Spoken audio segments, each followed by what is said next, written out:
Իսկ հիմա ներկայացնեմ մեր հյուրերին, մեր տաղավարում արդեն գիտես ցենց ֆրանսիական տրամադրությունը շատ մշակութային հետաքրքիր նորություններով հյուրեր ունենք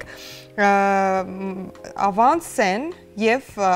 ես հայերենը կասեմ, քիչ հետո մեր հյուրերը ֆրանսերեն անվանումը ճիշտ կներկայացնեն, Աթոռը եւ Ավազի հատիկը թատերական երկու ընկերություններ են, որոնք որոշել են համագործակցել եւ բեմադրել շվեյցարացի հեղինակ Էմանուել Դելեպիանեի Մադամ Կն ու Թավշյա հեղափոխություն անտիպ թատերկն, ավելի մանրամասն նրանք մեզ պատմեն ճիշտ անվանումներով։ Մեր տաղավարում են ռեժիսոր Ֆրանսիայից ժամանած Սերկո Աղյանը, Յանը շատ կարևոր է, եւ Ավանսեն ֆրանկոֆոն երիտասարդական թատերական ասոցիացիայի համահիմնադիր, ծրագրերի համակարգող, Փարիզի Սորբոն եւ Երևանի պետական լեզվաբանական համալսարանների ասպիրանտ Լուսինե Աբգարյանը։ Բարի շնորհակալություն այստեղ գտնվելու համար։ Շնորհակալ ենք մեզ հյուրընկալելու համար։ Bonjour, այսպես ասենք։ Այո։ Ես քիչ առաջ փորձում էի արտաբերել ձեր անվանումը, հա, ձեր երկու թատերական խմբերի ընկերությունների, մեկը գուցե ստացեց, մյուսը ոչ։ Եվ փոխարենը ներկայացրեցի հայերեն տարբերակը, թարգմանությունը, նախ ինձ հետաքրքիր է երկու թատերական ընկերությունների մասին պատմեք եւ ոնց ստացվեց համագործակցությունը ու ինչպես արդեն իրականացրեցիք այս Մադամ Կն ու Թավշյա հեղափոխություն անտիպ թատերք։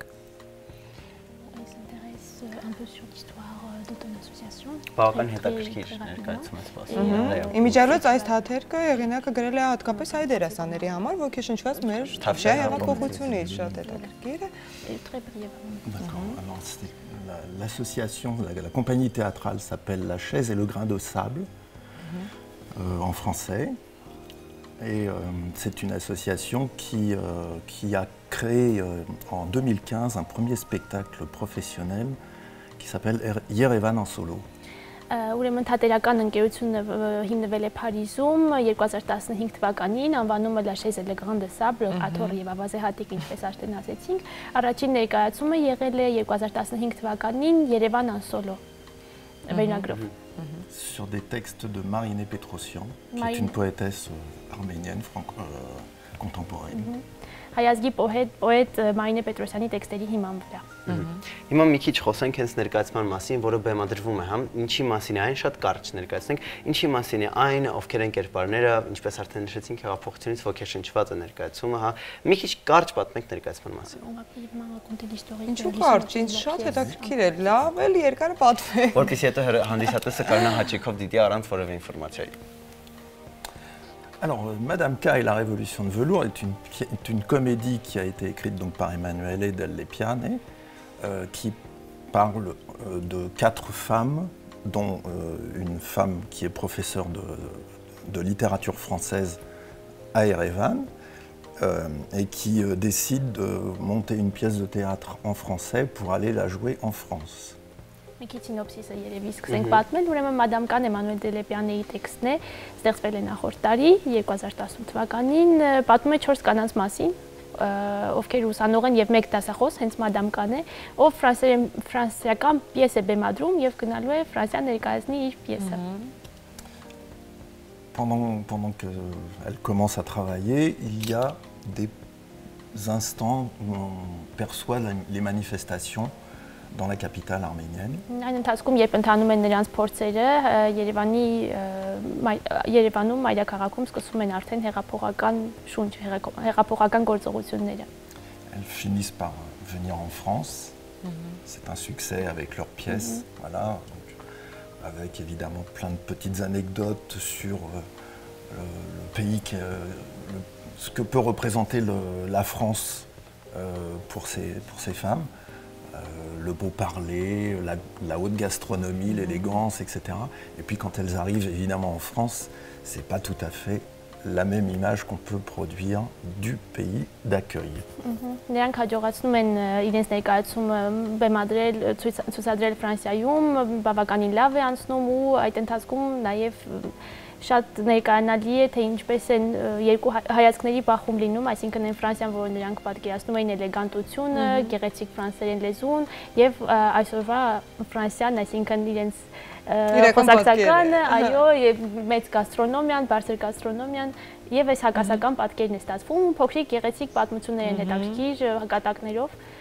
Ինձ հետաքրքիր է պարոն Աղյան նախկինում աշխատել է հայ դերասանների հետ, որտեղ այստեղ որքանով հասկանում միայն հայ դերասաններ են ինտեգրված ներկայացման մեջ ու ինչպես է հեշտ է աշխատել։ Est-ce que tu as déjà travaillé avec des artistes arméniens parce que c'est la première fois ou c'est la première fois que tu travailles avec et c'est facile ou c'est pas facile de travailler avec? Alors c'est la première fois que je travaille avec les comédiennes arméniennes, puisqu'en fait il n'y a que 4 comédiennes sur le plateau. Il y a une scène qui a été enregistrée en vidéo où il y a un seul personnage masculin, mais voilà, c'est à peu près tout. Alors juste pour terminer l'histoire, si c'est possible, cette histoire se termine où les femmes restent bloquées en France, à l'aéroport Charles de Gaulle, parce que tout est bloqué en Arménie jusqu'à ce que ce soit l'élection de M. Pachinian. Նախորդ հարցին ուղղակի ավարտ տալու համար պիեսը ավարտվում է նրանով, որ 4 դեր մնում են աերոպորտում, որը փակ է, քանի որ հեղափոխությունն է սկսվել ու մնում են այնքան, մինչև արդեն պարոն Փաշինյանը ընտրվում է վարչապետ ու այդ մի մեծ սցենել ընթանում է հենց աերոպորտում։ Իսկ փորձի հետ կապված, այո, առաջին փորձն է հայ դերասանների հետ, նախկինում չի աշխատել երբեք, 4 կին դերասանների հետ է աշխատում, մի տղամարդ դերասան էլ պետք է լիներ, բայց սցենոգրաֆիան մի փոքր փոխել է եւ 4 կանանց հետ է աշխատում։ Այսինքն ամբողջ ներկայացումը հիմնված է 4 կանանց վրա։ Այո։ Տեսնես մանեմ, մի քիչ առաջ մենք խոսում ենք այն մասան, այո։ Մեզ մոտ նաև Լուսինե ինձ հետաքրքիր ավանսեն ֆրանկոֆոն երիտասարդական թատերական ասոցիացիա, ինչը սա իրենից ներկայացնում։ Ուրեմն ավանսենը որպես ասոցիացիա կառույց հիմնվել է 2017 թվականի հոկտեմբերին, ֆրանկոֆոն սկիզբը եղավ, երբ իմ դասախոս Մադամ Անիջանիկյանի հետ մենք հիմնեցինք այն ֆրանկոֆոն երիտասարդական թատերական փառատոնը իրականացնելու համար, որ արդեն 3 տարի է իրականանում է։ Բացի դրանից մենք հրավիրում ենք նաև ֆրանկոֆոն ժամանակակից գրողների, ինչպես Էմանուել Դելեպյանն էր, այս տարի աֆրիկյան արմատներով հեղինակներ են գալու մեր մոտ 5-ը, Բենինից, Ֆրանսիայից, Սենեգալից, եւ որոնց հետ անում ենք թատերական հանդիպումներ իրենց ստեղծագործության շուրջ։ Դա լինում է գրքի շնորհանդես, այսինքն մենք նախորդ թարգմանել ենք տալիս որոշ ստեղծագործություններ, հրատարակում ենք,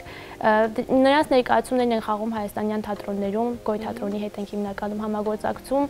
այդպես հեղինակներին ճանաչելի ենք դարձնում Հայաստանում։ Հենց ձեր ծրագրի շնորհիվ է, չէ՞ որ գրվել է այսպես, մի քիչ պատմենք դրա մասին։ Ուրեմն նախորդ տարի հրավիրեցինք Էմանուել Դելեպյանին, ու շատ էինք հավանում նրա ստեղծագործությունը, բավականին հայտնի գրող է Շվեյցարիայում, Ֆրանսիայում, շատ հետաքրքիր թեմաներով է աշխատում, ու շատ էր ոգևորվել մեզանից, ասեմ, որովհետև մեր թատերախմբի որ ամսին է եկել, որ ոգևորվել։ Ապրիլ, ժամանակին ճիշտ է ու։ Հա, ու մեր թատերախմբից է ոգեշնչվել իրականում 4 կանանցից եւ մեզ նվիրեց այդ պիեսը, որպես նվեր, ոնց որ ավարտելու իր պրոյեկտը, որովհետեւ շատ գեղեցիկ ծրագիր ունեցանք իր հետ, բոլորը շատ հավանեցին նրա ստեղծագործությունը, բեմադրությունը այժմ Գոյ թատրոնի ռեպերտուարի մեջ է, սերերն է։ Կարա մեր հանդիսատես Ռուսայտո գա եւ դիտի։ Փետրվար ամսին արդեն թարգմանված տեքստի հիման վրա հայերենով իրենք իրենց ռեպերտուարում ունեն, կոչվում է Սերեր։ Իսկ այս ներկայացումը ինչ փուլում է, որ փուլում է գտնվում հիմա, նախապատրաստական, թե աշխատանքային, որ փուլում է։ Ուրեմն քանի որ տարածքային հեռավորության խնդիրը կա, Սերկոն է Հայաստան գալիս մեր հետ աշխատելու համար, արդեն երկրորդ անգամն ենք մենք շարունակաբար աշխատում սրա վրա, հոկտեմբերին ենք աշխատել եւ ամբողջ հունվար ամիսը աշխատում ենք, հիմնական բեմադրությունը պատրաստ է, իհարկե ամբողջական չի, աշխատելու ենք նաև մարտ-ապրիլ ամիսներին, որպեսզի մայիսին կարողանանք ունենալ պրեմիերան, մայիսի 8-ին։ Պարոն Սերկո Աղյանի ազգանունը Աղյան է, հետաքրքիր հայ արմատներ ունի նա, թե ոչ։ Il t'intéresse à tes origines arméniennes puisque ton nom est Անկեղծ ասած ես սկզբում հայտարարեցի, որ հայ արմատներ ունի, կարծում եմ պատահական չէ, որ Յան է։ Alors effectivement, je suis né à Paris. D'un père d'origine arménienne, lui-même né à Beyrouth. La famille de mon père venait de Sis en Cilicie et ma mère est française. Ծնվել եմ Փարիզում հայ արմատներով հորից, ով ինքը իր հերթին ծնվել է Բեյրութում եւ եկել է Սիս քաղաքից ներողություն, Կիլիկիայի Սիս քաղաքից, իսկ մայրը ֆրանսուհի է։ Այնպես որ հայ արմատները առկա են իսկապես, գիտեմ նոր սիրելի հարցազրույցը, որպես գաղտնիք ասեմ, կադրից դուրս քիչ խոսում ենք ու պարզվեց, որ Պարնաղյանը սովորում է հայերեն, ինչը իսկ ինձ մոտ այս հարցազրույցից հետո ցանկություն առաջացավ սովորել ֆրանսերեն ու ես անպայման դա անել եմ, որովհետեւ շատ սիրում եմ լսել այս լեզուն ու կարծում եմ մի օր ես էլ կխոսեմ ու հարցազրույց կանեմ հաջորդ անգամ ֆրանսերեն լեզվով, ինչ ոչ։ Շնորհակալություն ձեզ հետաքրքիր տեղեկությունը մեր եթերում ներկայացնելու համար եւ օրը մեզ է սկսելու համար։ Իսկ մեր եթերը սիրելի հեռուստադիտողներ շարունակվում է։